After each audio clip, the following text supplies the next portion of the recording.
बिस्मिल्लाहिर्रहमानिर्रहीम अस्सलाम वालेकुम dear students, this is Mohammad Tariq Shaheen. Application of integration हमारा चल रहा है कि एरिया अंडर द कर्व हम कैसे फाइंड करते हैं यूजिंग इंटीग्रेशन। इंटीग्रेशन ने हमारे लिए area under the curve find करना बहुत आसान बना दिया है। अब तक जितने भी हमारे पास क्वेश्चन थे वहाँ पर या तो लिमिट दे देता था कि यहाँ से लेकर यहाँ तक हमने एरिया फाइंड करना है under the curve, above x axis, below x axis या बिटवीन, इस तरह की हमारे पास स्टेटमेंट है। तो लेकिन अब यहाँ पर जो कंडीशन है ये थोड़ी डिफरेंट कंडीशन है, वैल्यूज दी नहीं है, लिमिट्स नहीं दी। फिर हम इसको क्या करते होते हैं, जो डिपेंडेंट वेरिएबल है उसको जीरो के इक्वल पुट करेंगे। तो ये x cube minus 4x is equal to 0, x common आ जाएगा तो x square minus 4 is equal to 0। यहाँ पर देख लें तो हम इसको लिख सकते हैं एक्स माइनस 2 और ये x plus 2 is equal to 0। तो एक्स भी यहाँ से 0 हो जाएगा, x माइनस 2 0 के इक्वल, x प्लस 2 भी 0 के इक्वल। ये r होता है, मैं इस तरह से अब लिख रहा हूं। तो x is equal to 0, x is equal to minus है plus 2, x is equal to minus 2। अब हमें area under the curve above या बिलो एक्स एक्सिस हम देख लेते हैं कि किस तरह से होता है। मैं बार बार रिपीट कर रहा हूं कि अगर आप लोग इनके ग्राफ्स को देखना चाहें तो जियोजेब्रा जो है ये एक ऐप है, ये डायरेक्ट आप लोग फंक्शन लिखेंगे तो उसका ग्राफ जो है वो आपको शो करवा देती है। अब जो हमारे पास है हमें चाहिए, अगर हम इनको तरतीब दे लें तो -2 सबसे स्मॉल है, फिर 0 और फिर 2, मीन -2 to 2 जो है हमें एरिया चाहिए इस कर्व के अंडर जो भी हमारे पास बनेगा। अगर इसको जरा ग्राफ को मैं आप लोग को शो करा दूं, मैं बार बार रिपीट कर रहा हूं, ग्राफ आपको समझने के लिए जरूरी है, क्वेश्चन के लिए कंपलसरी नहीं है, बना लेंगे तो बहुत अच्छा है, वेल एंड गुड। तो जरा देख लें, मैं पहले इस फंक्शन को जरा देख लेते हैं। एक्स की वैल्यूज को हम पुट करते हैं, पहले 0 पुट कर लेंगे, फिर 1 और फिर 2, पॉजिटिव ऐसे हम नेगेटिव भी ले लेते हैं, -1 और -2 भी बिल्कुल ऐसे ही। फिर हम ले लेते हैं, चलें मैं इसका जरा इस तरह से बता दूं, और जो कर्व है हमारे पास y is equal to x cube -4x, तो हम इसकी वैल्यूज भी निकाल लेते हैं कि क्या वैल्यूज बनती हैं हमारे पास। तो जब मैं -2 पुट करूंगा तो -8 और ये हो जाएगा 16, रिजल्ट आप कैलकुलेट कर लेंगे तो ये 0 बन जाएगा। -8 + 8 ये 0 हो जाएगा, -1 पुट करूंगा तो ये -1 होगा, और ये +5 तो ये 4 आई थिंक बच जाएगा, हमारे पास 3 बन जाएगा, क्योंकि माइनस हो जाएगा ना हमारे पास, -1 पुट करने से +4 और -1 तो +3 बचेगा, तो ये तो 0 पे 0 हो जाएगा, +1 पुट करने से -3 हो जाएगा, और 2 पुट करने से वो फिर हमारे पास क्या हो जाएगा, 0 हो जाएगा। तो इन वैल्यूज को जरा मैं प्लॉट करके आप लोग को बताता हूं कि ग्राफ बनेगा कैसे, फिर हम उसको किस तरह से सिंप्लीफाई करते हैं। ऐसे देख लें जरा, ये हमारे पास 0 0 यहां पर हो जाएगा, और ये 1 हो जाएगा, और यहां पर हमारे पास ये 1 और 2, और इधर ले आएंगे तो ये हमारे पास हो जाएगा -1 और -2।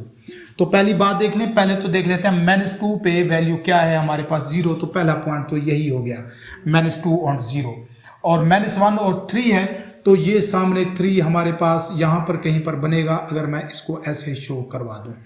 और 0 पे हमारे पास क्या हो जाएगा, 0 0, 1 पे -3 है, तो फिर हम इधर आ जाएंगे इसके सामने, हाँ जी, तो यहाँ पर आ जाएगा हमारे पास, ये पॉइंट यहाँ पर हो जाएगा, क्योंकि 1 और सामने y एक्सिस का माइनस आ रहा है, और उसके बाद 2 पे हमारे पास क्या है, 0, फिर ये मतलब ये पॉइंट हो जाएगा, और पॉइंट एक ये हो जाएगा, ग्राफ का ये पॉइंट है, और ये पॉइंट है। जरा इसको ड्रा करें, जरा देखिए, ये ऐसे अगर मैं ऐसे चलें इस तरह से हो जाएगा यहाँ से, फिर हमारे पास यहाँ तक, और फिर ऐसे।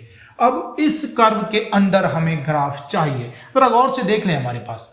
तो जो हमारे पास फंक्शन है, जो एरिया हमारे पास बनेगा, एरिया इज इक्वल टू, हम इंटीग्रेट करेंगे किसको, एक्स क्यूब -4x को इंटीग्रेट करेंगे, तो ये होगा क्या, जरा देख लें।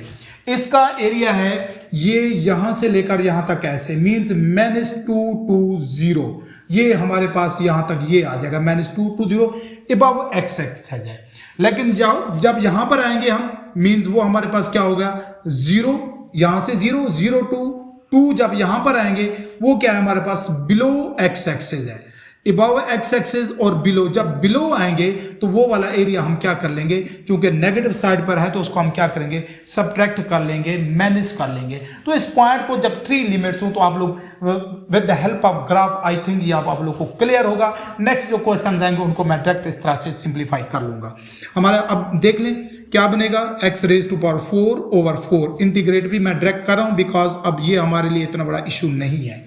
और ये क्या बनेगा हमारे पास, -4x² ओवर 2 और लिमिट हो जाएगी -2 to 0। माइनस ये हमारे पास x raise to power 4 over 4 और ये इसकी लिमिट 0 to 2, इस माइनस की वजह से ये हो जाएगा प्लस 4 इसका स्क्वायर डिवाइडेड बाय 2 और 0 to 2 इसकी लिमिट्स। तो देख लें जरा, पहले अपर लिमिट तो ये तो हो जाएगा 0 और ये हो जाएगा minus minus plus 2 raise to power 4 16 over 4, नहीं ये सॉरी आएगा माइनस, लेकिन ये दरमियान में ये माइनस हो जाएगा, पावर की वजह से प्लस होगा, लेकिन हम पहले upper limit minus lower limit लिखते होते हैं। ये इसको मैं कैंसिल करके 2 बना देता हूँ, ये माइनस हो जाएगा हमारे पास 0। अब इस माइनस की वजह से ये फिर हमारे पास +4 हो जाएगा।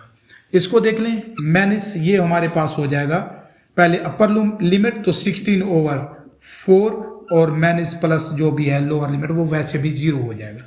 इसको कैंसिल कर लेता हूँ, अब ये हो जाएगा 2x²। जब ये 2x² होगा तो 2 पुट करेंगे तो 2 रेज टू पावर 2 4, 4 को 2 से मल्टीप्लाई करें 8 और -0 हो जाएगा। तो सिंप्लीफाई कर लें तो ये -4, ये +4, ये -4, ये +8। तो हमारे पास जो रिजल्ट आ रहा है +4 -4 कैंसल, और फिर सिंप्लीफिकेशन में ज़रा देख लें, ये -4, ये +4, ये -4, तो ये हमारे पास पहले अगर हम पुट करें 2 हो जाएगा हमारे पास 2 रेज टू पावर 4, तो ये 16/4 हो जाएगा। ये भी हमारे पास क्या आ जाएगा -0, लेकिन इस माइनस की वजह से ये हमारे पास हो जाएगा प्लस, ये -16, -4 +4 कैंसिल, ये हमारे पास -4। अपर लिमिट पहले पुट कर देंगे तो 0। जरा इसको कैलकुलेशंस को आप लोग जरा चेक कर लीजिएगा, अदरवाइज मेथड बिल्कुल स्टूडेंट्स आप लोग के पास सेम है। मैंने क्या किया है, हाँ जी ये माइनस है और ये हमारे पास माइनस माइनस हो जाएगा प्लस। थोड़ा फिर से देख लेते हैं, मे बी कहीं पर कैलकुलेशन में इशू आ रहा हो, तो रिजल्ट आप लोग वैसे देख भी सकते हैं, कोई ऐसी बात नहीं है। तो ये हो जाएगा 0। अब -2 रेज टू पावर 4 ओवर हमारे पास 4, पहले ये पुट हो जाएगा -2 हम -2 to 0, फिर अब पुट होगा हमारे पास पहले अपर लिमिट फिर हमने लोअर लिमिट, ये इसका सोल्यूशन हो गया। माइनस ये आएगा हमारे पास ये वाला 2, बिल्कुल ठीक है जी, यहाँ पर हमारी मिस्टेक थी, चलो मैं बता देता हूँ। अब माइनस ये 2 × 4 ये 8 बनेगा हमारे पास, और होगा भी पहले अपर लिमिट, चलें पहले अपर लिमिट 0 फिर लोअर लिमिट, इस माइनस की वजह से ये वाला माइनस प्लस, ये 2 और ये 4 ये 8 हो जाएगा, माइनस बाकी कम वैसे का वैसा है, ये हो जाएगा 16 ओवर 4 हमारे पास, और यहाँ पर क्या था 0 तो +0 हो जाएगा और प्लस ये हमारे पास 8 हो जाएगा। अब ज़रा देख लें, ये -4 और ये +8, -4 और प्लस हमारे पास क्या हो जाएगा 8, तो ये -4 और ये कैंसिल, तो 8 स्क्वायर यूनिट हमारे पास क्या हो जाएगा, इसका रिक्वायर्ड रिजल्ट है, आंसर है। बिल्कुल सेम ऐसे ही स्टूडेंट्स ये क्वेश्चन नंबर आप लोग के पास 9 है। मैं बता देता हूँ, एरिया अंडर द कर्व है हमारे पास x × x - 1 और क्या है हमारे पास x + 1, तो पुट कर लेंगे हम 0 के इक्वल, तो x × x - 1 × x + 1 = 0, तो x = 0 निकलेगा, x = 1 आएगा, x = क्या आएगा -1। अगर मैं अरेंज कर लूँ तो -1 0 और 1 ये वाले बन रहे हैं, तो सेम ऐसे ही अबव और बिलो हमारे पास बनेगा। तो जो 0 to हमारे पास बन जाएगा, एरिया बन जाएगा, एरिया = पहले -1 to 0 और ये फंक्शन हमारे पास क्या होगा, अगर मैं मल्टीप्लाई कर दूं तो ये x × x² - 1 dx। फिर हम बिलो वाले को क्या करेंगे 0 to 1, तो x × ये भी x² - 1 dx। जरा गौर से देख लें, x आ जाएगा, ये स्क्वायर का फार्मूला, अभी भी हम इसको एडजस्ट कर लेते हैं, -1 to 0 ये हो जाएगा x³ - x, ये इसका डिफरेंशियल, -0 to 1 ये x³ - x और ये इसका डिफरेंशियल। अगर मैं इंटीग्रेट करूं तो x raise to power 4 over 4 और ये इसकी हो जाएंगी लिमिट्स। माइनस ये एक्स स्क्वायर ओवर 2 और ये इसकी लिमिट्स, ये x raise to power 4 over 4 और 0 to 1, माइनस से माइनस हमारे पास हो जाएगा प्लस, तो एक्स स्क्वायर बाय 2 और ये 0 to 1 इसकी लिमिट्स पुट करके स्टूडेंट्स अब इजीली आप लोग इसका भी एरिया फाइंड कर सकते हैं। मैं उम्मीद करता हूं लिमिट्स के हवाले से एरिया अंडर द कर्व हमने कैसे फाइंड करना है, मेरी ये वीडियो ये लेक्चर आप लोग को समझ आया होगा। नेक्स्ट वीडियो के साथ इसी चैनल पे फिर हाजिर होऊंगा, तब तक के लिए अल्लाह हाफिज।